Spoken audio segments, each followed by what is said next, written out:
All right, so our next speaker also comes from Seattle, and we had a group of us went down to a conference in Phoenix on participatory democracy last month, and we actually got to hear our next speaker speak, and we were really excited by what she had to say there, so we knew we had to have her here. Our next speaker is Amy Nguyen.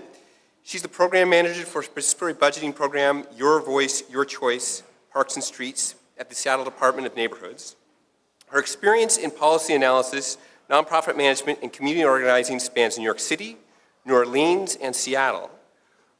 Before joining the Department of Neighborhoods, Amy served as a legislative aide for the City of Seattle council member, where she advised on policy issues related to planning, land use, parks, utilities, immigration, and civil rights. I'm remembering to speak slower. Prior to her time at City Hall, Amy worked as the program manager for APACE, Asian Pacific Islander Americans of Civic Empowerment, and was responsible for developing programming to increase access, electoral participation, civic engagement in diverse AAPI communities. Amy has also worked giving free legal on a free legal hotline for the Louisiana Civic Justice Center, and as a project manager for the Emmy Award-winning documentary Herman's House. Amy received her degree in a master's degree in urban policy and an undergraduate degree in urban studies from the New School in New York. She loves hand-pulled noodles, Octavia Butler, videos of red pandas, place in space, pretending to be Salvador Dali, making pasta, ginkgo leaves, and fantasizing about open mics. So here's Amy coming to the mic now. It's true, I do love all of those things. All right. And I drop things, clearly. All right, well, thank you so much for allowing me to address you today. And thank you to Jim and all the organizers and the fantastic speakers that I get to be here with today. I know I'm gonna address the elephant in the room right away. What were you thinking, Seattle? Why aren't you still Youth Voice, Youth Choice? Am I right? Can we have another applause for Becky and Jess? That was just amazing. And it's that question, right? Like, what is the evolution from Youth Voice, Youth Choice to, yes, we're very clever, your voice, your choice? And it's actually something that is entirely unsatisfactory. It comes down to a very bureaucratic reasoning, and it comes down to funding. So kind of on that note, what I'm going to be offering you today is really the implementer perspective, the practitioner perspective. And then kind of building off of what Brian said, I'm gonna leave the political will and the kind of buy-in to the next speaker, Jamal Fox. So to get this started, so the City of Seattle's Participatory Budgeting Initiative is currently Your Voice, Your Choice, Parks and Streets. This is the, wow, that font is so small. I also just have to tell you guys, we are required at the City of Seattle to use a text called Seattle Text that doesn't seem to work on any other PowerPoint, so I just feel like I should have just scrapped the whole Seattle Text. But so I will do my best to read what is there so that you can see it a little bit better.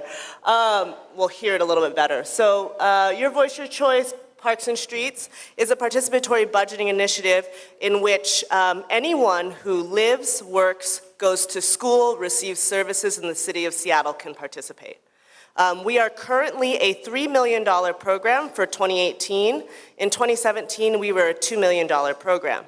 So just to kind of emphasize the who can participate, we wanted to recognize that the City of Seattle is, similar to Portland, experiencing affordable housing crises that are pushing folks outside of city limits. So it was very important for us to emphasize that you don't have to live in Seattle to have ties and commitments to transforming this city for the betterment of us all. Thus, the where you live, work, go to school, receive services is our line. As I said, we're 3 million, and this is the third year of the Parks and Streets focus, the second year of the Parks and Streets focus. All right, and just to give you a little bit more context, and it was kind of hit on a bit, what makes Seattle very interesting in terms of a US approach to participatory budgeting is we're actually housed within the executive. So I work for the Department of Neighborhoods, and we administer Your Voice, Your Choice. Now, as you heard, we oftentimes in a US context refer to Chicago and New York, as New York is the largest participatory budgeting program. Now, when you have a system that is driven by elected officials, you also see that it's can be rather uneven. You have folks that actually get elected upon this. So one of the really strong pros in a Seattle approach, being housed within, driven from a department, housed within the executive, is we really look at the city as a whole in our engagement, in our design, in our strategy. I love the Department of Neighborhoods. I understand that there's some Portland neighborhood staff in the room as well. Can I get a hands? Awesome. You guys do fantastic work. We're going to talk. All right. So one of the kind of core tenets of DON is really outreach and engagement. And more than outreach and engagement, it is equity as our guiding principle. So I have so much City of Seattle pride. We have been a leader in the country for quite a while in, as a city, our Race and Social Justice Initiative, which is really mandated across our entire city. So this is really the structure and context in which we've developed and designed this program, is leading with equity, and not just saying equity, leading with race, right? Which is to call out and name that we need to center communities of color within this work.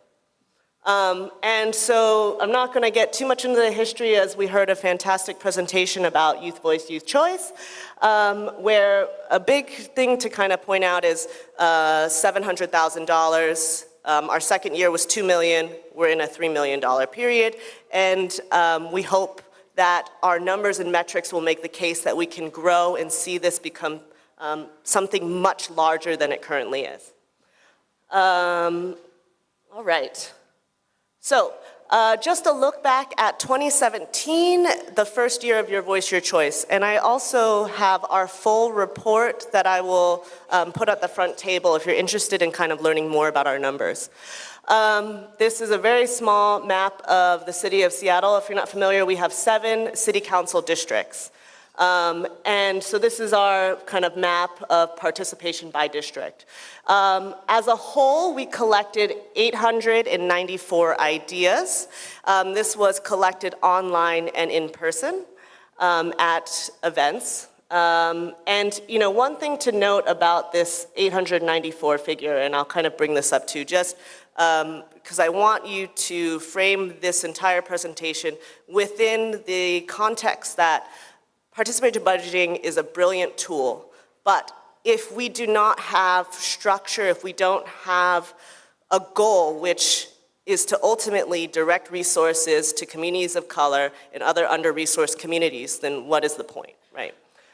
So I'll be frank, that 894 ideas submitted, and you'll see this in our report, came from predominantly white folks, and online participation is dominated by white women of varying ages, right? And you'll find in our in-person submissions and paper submissions where we targeted events and went to community-based organizations, nonprofit service providers, is where we have more engagement with communities of color. And then our last year numbers in terms of project development, which is kind of a departure from Youth Voice, Youth Choice, where there are budget delegates. We don't have budget delegates in Your Voice, Your Choice. Anybody can come to meetings, and they help to actually prioritize the ideas that were submitted. So we had 263 unique participants in that process that had about 28 meetings across the city. These are 2-hour meetings. And then we move into the voting phase where we had a little under 8,000 folks voting, and this is also online and in person. And that ultimately ended in funding 33 projects. And again, this is park and street improvements. And so just some key takeaways, and I'm going to tee this up as a way to really direct the conversation into where we are now and what does it mean for us to be a program that is for everyone, right? And that's that word, we are for everyone, but what does it look like in terms of our outcomes and metrics, and how do we, again, direct resources to areas and folks that haven't traditionally, historically received resources and investment. So, okay, just very straightforward, we had 2 million. We have a district-based system. We actually divided that 2 million equally across the districts. So each district got $285,000 for park and street improvements. Now, I think we all know that diagram of the fence, you know, with the boxes and the kids standing at different levels. I did not include that. I think that's a PowerPoint cliche. But just explaining that, we know it, right? So after we made this decision, as you can imagine, in the response to communities is, that's not equity. That's that 90s equality stuff, right? That doesn't make sense. We know that areas across the city have different levels of investment. And we knew moving into 2018 that that was unacceptable. We cannot, again, our structure start by dividing equally, right? But what we did do last year was we emphasized outreach within districts 1, 2, and 5, where are actually higher levels of communities of color. So we did do more outreach and engagement. The other thing is, you know, this is kind of the setup for it. I wish that, let me phrase this better. I wish that I could say as practitioners and as government employees, we had more time to do it. We never have enough time to implement these programs, and there is so much administrative need. I should have also said that we're a program staff of 2. I have one other colleague, so there are 2 people, and this is only half of my job. So if you just think about that, 1.5 staff members to do everything, right, is kind of insane. Burnout is real. Yeah. Let me just mull over that one for a moment. All right, so yes, we're here on a Saturday also, so let's get this energy up, you know? Participatory budgeting has to be fun. If there are future people in this room that are going to be participatory budgeting practitioners, anybody who does this work will tell you you have to find the light in it because it will destroy you if you do not. Because this is hard work. Outreach and engagement is not easy.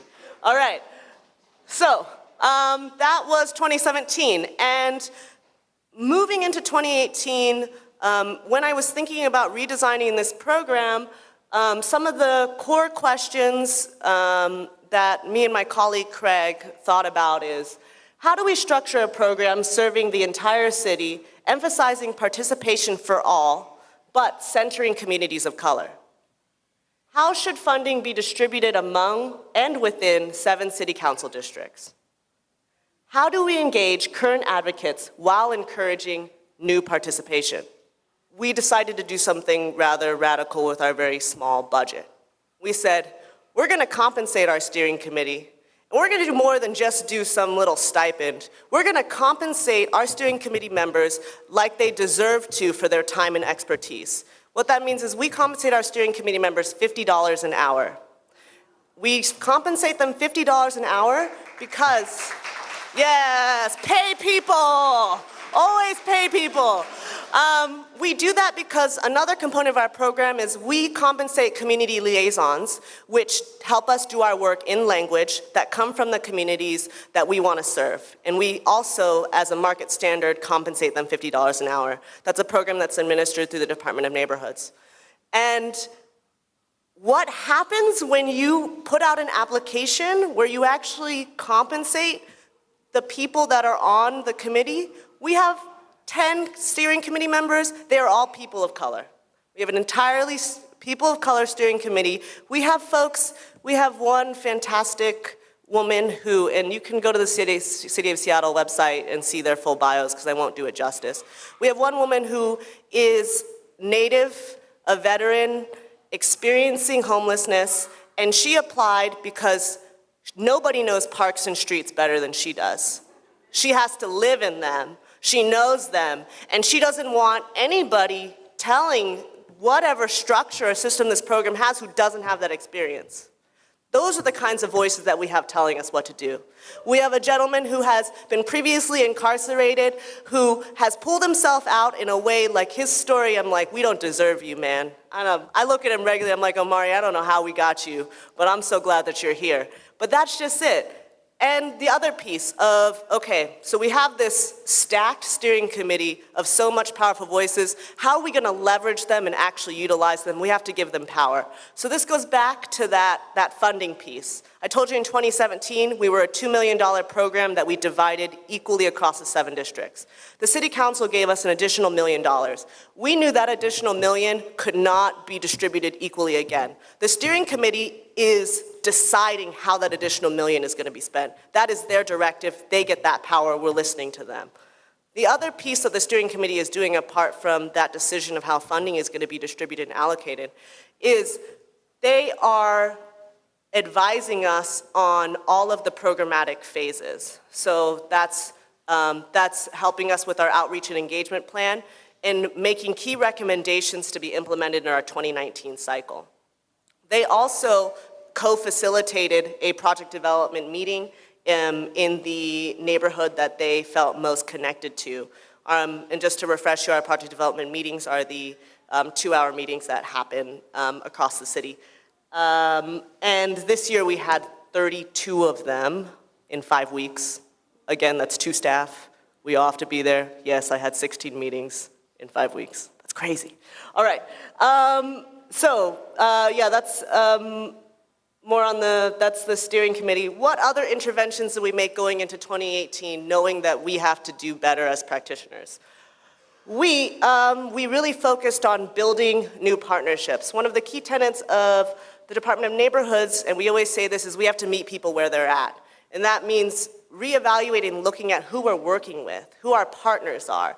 And, you know, this goes back to that question of how do we have a program that encourages participation for all but centering communities of color.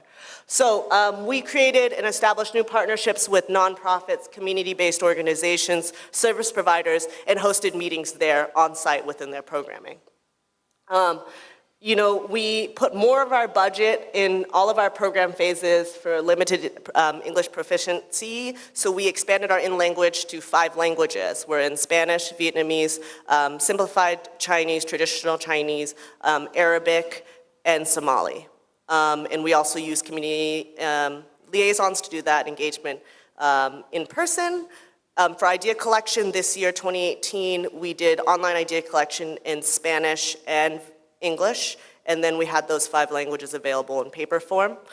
Proud to say, for the first time ever, we actually did our project development, which is, again, those 2-hour engagement meetings in language. We did it in English, Spanish, and Arabic, which was really cool. That's something that is awesome that we can say. And so we collaborate with the Seattle Public Library, Seattle Public Schools, City Council, but again, I think the biggest thing was really moving us to going to the places like working with our Seattle Housing Authority, working with housing providers to have these meetings about parks and streets in areas where folks don't even think that they have a voice or engagement in this process. So, all right, and the last point that I'm going to bring into what kind of design, when we were redesigning, what really came to the forefront. And again, we hear this from communities of color. They're like, we're tired of telling you guys the same thing. We tell you all the time that you need to do better. You guys have the data, why don't you use it? So that's just it. We wanted to lead with data, and we have some fantastic studies that the City of Seattle and our different departments have done. What you'll see to the right, this is our access to opportunity map that our Office of Planning and Community Development created. So what you're seeing is the red zones have lower access to opportunity, obviously, and the lighter colors have higher. And this is really correlating everything from graduation rates, class, race. And so this is one of those, like, we know where we need to emphasize and do our outreach and engagement. Oh, there's a pointer here. I guess I could do this. I wanted to kind of Vanna White it a little bit, but. All right, and then the map to the left is actually taken from our Office of Sustainability and Environment. Now, we are a Parks and Streets emphasis participatory budgeting, and we knew that you can't talk about parks and streets without thinking about how infrastructure investments must be couched within a larger environmental discourse. But we also know that the environmental discourse is very much dominated by a white voice. Our Office of Sustainability and Environment has done fantastic work in launching an equity and environment initiative that is led by communities of color. So we wanted to build off of that work and apply their analysis to our program. Oh, God, I gotta move faster. All right, so it's a little bit confusing. The purple is actually the quartile that needs more attention. So anyways, all right. So early results, so what I can share from you for 2018, we launched January 2nd of this year, and we had a total of 1,421 ideas. So we have grown, we received about a couple hundred more ideas for Park and Street improvements. That moved us into our project development, which we conducted from February 23rd to March 28th, which consisted of 32 meetings where we had 562 participants, 515 unique, so we doubled our numbers, and we're pretty proud of that. All right, and I'm just gonna share really quickly some of the results that we've had thus far just this year. This is one that we're really proud of. We've had over 70% of new participants in the idea collection phase. This is the idea collection demographics by age. One thing to note is that, traditionally, historically, we always have the highest kind of participation from the 50 and above. So we actually saw growth within this 25 to 30 that we're actually pretty excited about. And this is the one that we need to do improvement on. And this is one of those, I think that we can, maybe in the equity conversation, have this further, and this is where City of Seattle and Portland, we both know this, we have a housing crisis, we have a homelessness crisis, and it's racialized, right? So right now, as you can see, we had 80% participation from white folks. Again, that was predominantly online. Our in-person engagement, which is more targeted to communities of color, is where we have more participation. Yes, this is actually better than last year. I know that's surprising, but you can see the full report before. So, all right, project development, our in-person statistics. Again, we had over 60% of new folks come into the program, which we're very excited about. And age demographics are pretty similar to idea collection. It's a lot of time commitment to ask folks to come for 2 hours, and I can have a long conversation about how we can try to start to remove those barriers and obstacles. If you have the answers, please tell me. Oh yeah, again, we're still in this zone here. So, it's our third year, and for me, I am the Community Program Strategic Advisor. My colleague Craig is our Program Coordinator. And I think if I can end with anything and leave you with anything is that as practitioners of participatory budgeting, as city employees, we are accountable to the people. And that means that it is upon us to constantly improve our processes, and that's the commitment that we make. This program is still in its infancy. We're literally in our second year, and we have put an emphasis on collecting data and metrics to make data-driven decisions, but also putting people in positions of power so that we remain accountable to communities of color. So in essence, I'm hopeful because we have an amazing steering committee that will tell us what to do. But also, we have to do stuff as well. All right, thank you.